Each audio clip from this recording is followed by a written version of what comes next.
चारघाट बसैठ दरभंगा पथ के सहदैया के निकट हादसा हुआ है। एक बाइक पर सवार 3 युवक हादसे में गंभीर रूप से जख्मी हो गए हैं। एक जख्मी को जहां दुर्घटना स्थल से ही दरभंगा ले जाया गया है, वहीं 2 जख्मियों का प्राथमिक उपचार बेनीपट्टी अनुमंडल अस्पताल में चल रहा है।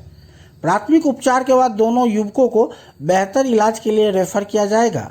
जख्मियों की पहचान दरभंगा जिले के बलभद्रपुर के सुरेश राय, सुधांशु राय और अललपट्टी दरभंगा के शाश्वत प्रकाश के रूप में हुई है। शाश्वत प्रकाश को दरभंगा ले जाया गया है।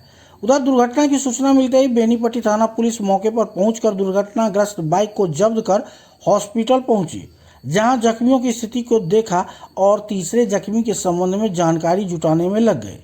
बताया जा रहा है कि 3 युवक बाइक से नेपाल गए थे, जहां से वापसी के क्रम में बेनीपट्टी थाना क्षेत्र के सहदैया के निकट पुल में ठोकर मार दी। प्रत्यक्षदर्शियों के अनुसार बाइक काफी तेज थी, इस वजह से ठोकर जोरदार लगा है। फिलहाल पुलिस पूरे मामले की जांच में जुटी हुई है।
क्या नाम है?